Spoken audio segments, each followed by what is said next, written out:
Okay ma'am. અમે લોકો વલસાડથી આવ્યા છીએ. અહીંયા અમે જૂનાગઢના પ્રવાસે આવ્યા છીએ. અહીંયા જૂનાગઢમાં ઉપર કિલ્લો છે, એ જોવાલાયક છે. આપ સૌ આવી શકો છો અલગ અલગ જગ્યાએથી અને જોઈ શકો છો. અમે લોકો અહીંયા વલસાડથી 5 જણા આવ્યા છીએ. જે અમે લોકો સાથે છે. અમને જે ભાઈએ ટૂરમાં સહાય કરી છે એ ભાઈનું નામ છે પ્રવીણભાઈ ગોસ્વામી.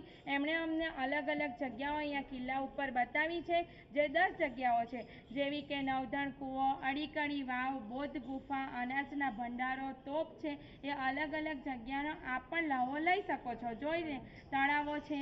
અહીંયાથી ગિરનાર પર્વત પણ ખૂબ જ સરસ દેખાય છે, એ આપ જોઈ શકો છો અને એનો આપ લાવો લઈ શકો છો.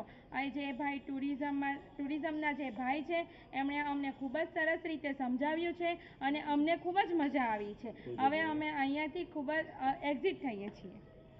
ઓકે, તો ઓકે મેમ, આપણે આખો કિલ્લો જોયો બરાબર. ક્યાંય તમને કંટાળો કે બોર થઈ ગયા એવું કંઈ દાદા એવું લાગ્યું ક્યાંય? નહીં. તો બધા ખુશ, આનંદમાં? હા. તો બીજી વાર ઉપરકોટ કિલ્લો જોવા આવશો? હા. આ કિલ્લો આખો ડૉક્ટર રામ સવાણી બોમ્બેથી હેન્ડલ કરે છે. એની ફરજમાં છે આપણે આ ગાડીઓ છે એ બધામાં ફેરવે છે, પણ અહીં તમને ક્યાંય એક કચરો જોવા નહીં મળે. જો દેખાય છે તમને? એના વિશે ડૉક્ટર રામ સવાણી વિશે 2 શબ્દ કંઈક કહો તમે.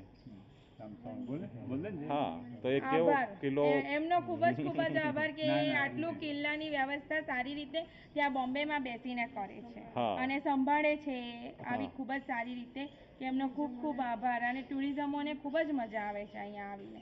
ઓકે, તો તમને બધાને કોઈ પ્રોબ્લેમ? બધા ઓકે, ખુશ બધા? હા, બધા ખુશ. થેન્ક